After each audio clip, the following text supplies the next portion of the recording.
Hello friends समस्त को नमस्कार and welcome back again to my YouTube channel food to explore. Friends आजिकार ये रेसिपी वीडियो रे मु आपण मान सहित शेयर करी गोटे टेस्टी स्वीट डिश जार ना हो गाजर हलवा केमिति घरे अति सरल और इजी वे रे याको आपण माने तैयारी करि परिबे समस्त टिप्स एवं ट्रिक्स मु ए वीडियो रे आपण मान सहित शेयर करी। तो वीडियो बहुत इनफॉर्मेटिव है फ्रेंड्स मु आपण मान रिक्वेस्ट करी वीडियो को लास्ट पर्यंत निश्चय देखंतु।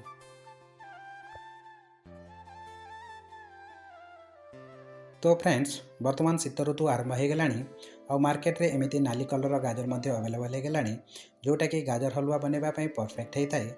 एमती रेड कलर गाजर द्वारा टेस्ट तो बहुत बढ़िया आसवा संगे संगे या द्वारा कलर बहुत बढ़िया आए जो थे कि आमको आर्टिफिशियल कलर यूज करने को पड़ न था। तो ये गाजर हलवा बनवाई मुझे 1 केजी गाजर नहीं। तो चलते फ्रेंड्स या प्रथम आम पिल करने। तो फ्रेंड्स एबे प्रथमे आम गोटे पिलर साहाय्य जोटा कि प्राय समस्त घरे अवेलेबल थाए गाजर को आम पिल करिकी गाजर देहरु समस्त चोपा को आम छड़े नेबा एवं चोपा छड़े सारा पर गोटे नाइफ साहाय्य आम सब गाजर को 1/2 करनेबा। एमिति करिबा द्वारा आम जेतेबेले गाजर को ग्रेट करबा से समय आमको बहुत इजी होता है कारण लंबा गाजर को ग्रेट कला बेलू आमको टिके डिफिकल्ट लगी थाए। एवं एबे गाजर को 1/2 कर सारा पर सफा पानी रे गाजर को आम धोई नेबा जहाँद्वारा गाजर देहर जो एक्स्ट्रा डस्ट लगिकी अच्छी सेटा बाहरी जीव। तो प्रथमे गाजर को भल भाव में धोईकी सफा करने। तो ये देखिपे फ्रेंड्स मु सब गाजर को सफा पानी रे धोई नहीं। एबे गोटे मु सेपरेट बाउल नहीं जो थे गोटे ग्रेटर हेल्प रे मु गोटी गोटी करी समस्त गाजर को एमती ग्रेट करनेबी एवं गाजर ऊपरी भाग जो एक्स्ट्रा पार्ट बाहर ताको आपण माने यूज करेंगे बाहर को फोपाड़ी नेबे। आउ ए हिसाब रे देखिपे फ्रेंड मु समस्त गाजर को ग्रेट कर नहीं। तो एबे चलते फ्रेंड्स स्टार्ट करवा मेन प्रोसेस। एबे गाजर हलवा बनवाई ये गोटे मु बड़ साइज्र कड़े नहीं एवं एथिरे यूज करुच्ची 2 बड़ चामच देसी घी हल्का टिके गरम हो सारापर एथिरे आमे यूज करवा 50 ग्राम काजू एवं 10 ग्राम नहीं ये मु बादाम जहाँ को एमती 1/4 पीस रे कट कर नहीं। आपड़ चाहिए ये किसमिश यूज करेंगे किंतु गाजर हलवा को जदि आप बेसी दिन स्टोर करके रखा चाहते से केस रे किसमिश को आपण मैंने स्कीप करने कारण किसमिश द्वारा गाजर हलवा बहुत जल्दी खराब हो जाए। एबे आमे गैस फ्लेम को लो रु मीडियम रे सेट करने एवं ड्राई फ्रुट्स को टिके हल्का कलर चेंज होला पर्यंत आमे सेलो फ्राई करने। एमती करने द्वारा ड्राई फ्रुट्स आमर टिके हल्का क्रंचीनेस आसो जोटा कि खाइबा बहुत बढ़िया लगी थाए। तो देखिपे ये आमर ड्राई फ्रुट्स फ्राई हो जाए या गोटे सेपरेट बाउल रे आमे बाहर को बाहर करने। और नॉर्मली आपण माने जेतेबेले भी गाजर का हलवा बनेबे सही समय टिके बड़ बर्तन रे यूज करेंगे कारण ये रेसिपी रे हमको अधिका क्वांटिटी मिल्क यूज करार अच्छी। तो देखिए तो ये ड्राई फ्रुट्स को बाहर कर नहीं। तो फ्रेंड्स ड्राई फ्रूट बाहर कर सारा पर एबे कड़ाई रे आमे ऐड करवा ग्रेटेड गाजर जोटा कि आमे आगर ग्रेट करके रखी। तो मु समस्त ग्रेटेड गाजर को एबे कड़ाई दे ऐड कर नौची।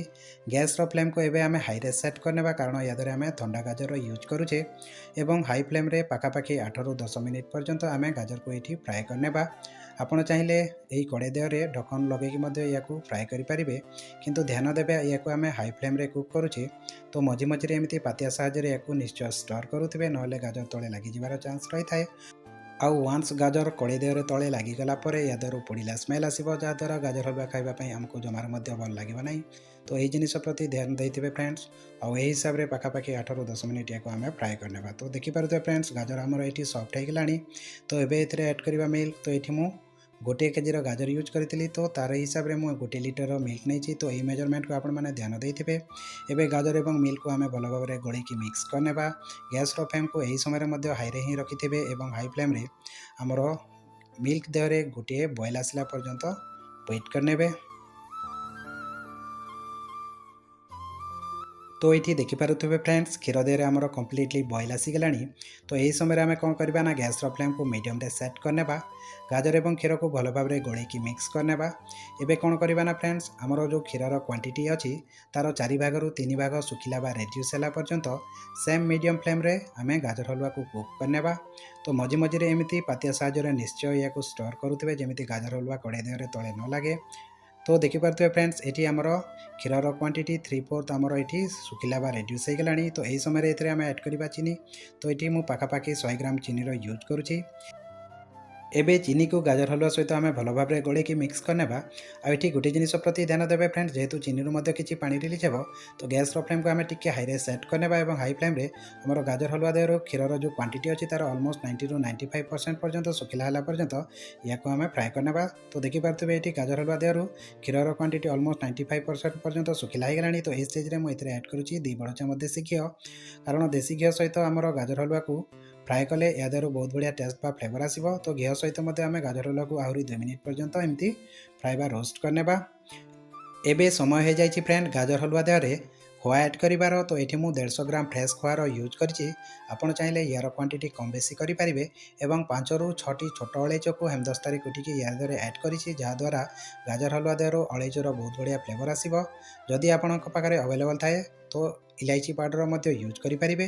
और जदि एपण फ्रेश खोआर यूज कर मिक्स होगापी बेसी समय लगे ना, किंतु मार्केट रू आपड़ जदि खोआ किणिकी आनी या गाजर हलवा सहित मिसापी टी समय लगे। तो या भल भाव में आप मिक्स करने। फाइनाली यार द्वारा आम ऐड करवा ड्राई फ्रुट्स, जोटा कि आगुरी आम सेलो फ्राइड करके रखी थे।